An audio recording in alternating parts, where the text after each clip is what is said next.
Hello students, I hope we all are doing the homework that is given in the videos. Yes, now today I'll start with the new chapter, that is square and square roots. That is chapter number 6, that's square and square root. As the name suggests, square, what do you mean by square?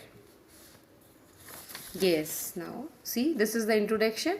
You can pen down in your notebooks and you have to learn all these important points that I'll be explaining in this video. So what is a square now? If a number is multiplied by itself, the product is called square of that number. What do you mean by this? So, I'm giving you an example. If 4 is multiplied by 4, a number multiplied by itself, then this answer, whatever answer comes on multiplication, is a perfect square number. 9 into 9, that gives you 81. So 81 is a perfect square. So what is a square? When a number is multiplied by itself.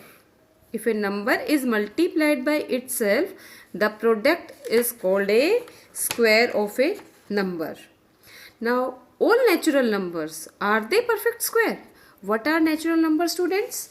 Counting starting from 1. 1, 2, 3, 4, 5, 6, 7, 8 and so on. These are called natural numbers.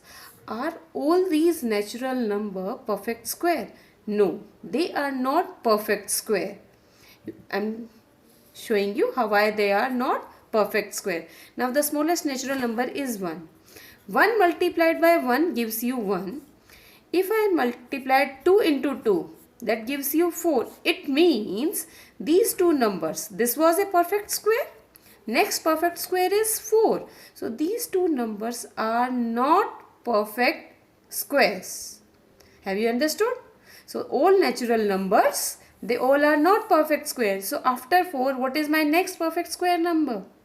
Can anybody guess what is my next perfect square? So next natural number is 3. 3 multiplied by 3, it should be 9. So my next perfect square is 9. After 9, it will be 16. After 16, it will be 5 into 5, 25 and so on. I hope this is clear to everybody that all natural numbers are not perfect square number. Or in other words, I can say that a perfect square can always be expressed as product. Product of what? Product of pairs of equal prime factors. I am repeating the statement better. A perfect square can always be expressed as the product of pairs of equal prime factor. What does this mean?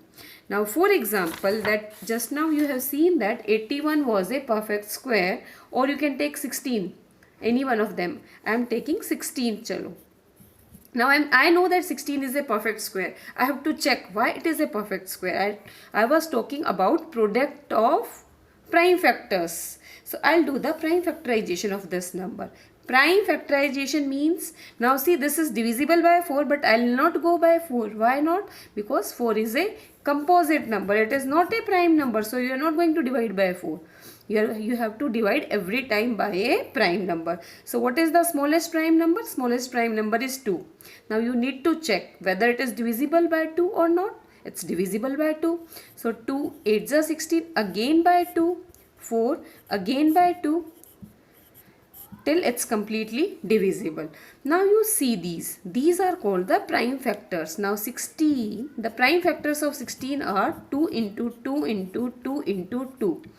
Now I am repeating my statement. What the statement was, a perfect square can always be expressed as product of pairs of equal prime factors. Now these are the prime factors. You have to make pairs.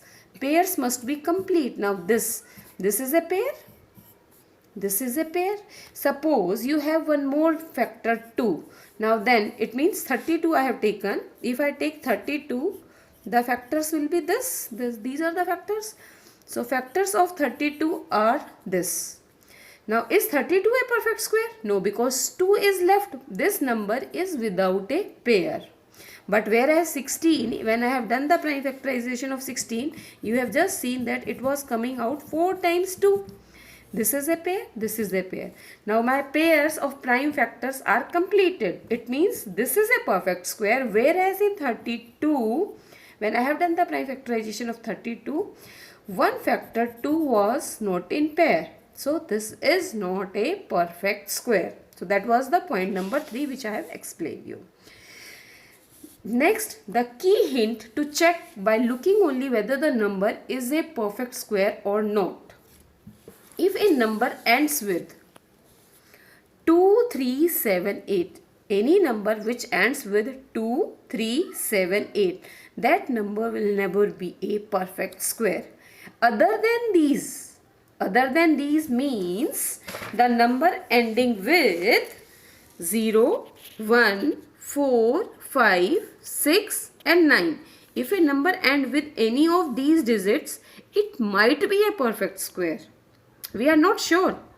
It might be a perfect square, but the numbers which end with 2, 3, 7, 8, they are never a perfect square. It means in a perfect square number will never end with 2, 3, 7, 8. I hope this much is clear to you. Yes, beta. The next point is sum of first n odd natural numbers. I am talking about n odd natural numbers. Their sum will be n square. For example, let us consider the example. If this is your first odd number, I have taken only one number, so its sum is also 1 only. Now next was 1, and next odd number to this, consecutive odd numbers you will be taking. 1 plus 3, their sum is for sum of first two odd numbers is 4. Now 4 you have seen it's a perfect square of 2 square. Next is you can take sum of first 3 odd numbers, that is 1 plus 3 plus 5. Their sum is equal to 9. 9 is 3 square.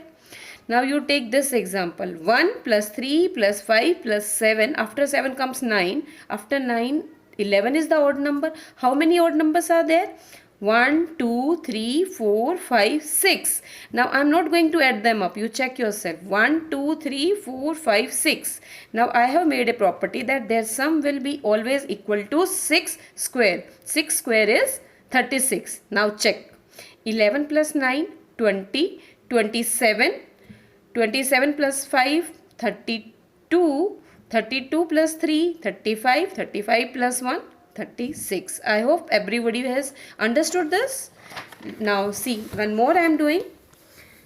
1 plus 3 plus 5 plus 7 plus 9 plus 11 plus 13 plus 15 plus 17. Can you guess what is the sum of these consecutive first odd numbers? Now how many odd numbers are these consecutive starting from 1? 1, 2, 3, 4, 5, 6, 7, 8, 9. They are 9. It means their sum is supposed to be 9 square. 9 square means if I add them, their answer will come 81. You can check this property. The next one is the square of every odd natural number. The square of every odd natural number is always odd natural number. And square of every even natural number will always be even. For example, now is 5 a odd number? The square of 5. 5 square is, we write the square number like this. 5 square. 5 square means 5 multiplied by 5. It's 25. When this number is odd, its square is also odd. 7 square. 7 square means 7 into 7. That gives you 49. This is also odd. You take a big number. 17 square. 17 square means 17 into 17. That gives you 289. Now last digit, we check last digit only. It's not divisible by 2. It means this is odd. So this was the concept. The square of every odd number is odd and square of every even. You can take an example of even also. For example, 10 square. 10 is a even number. 10 square. 10 into 10 is 100. 12 square. 12 is even number. 12 into 12, 144. Square of odd number is always odd. Square of even number is always even.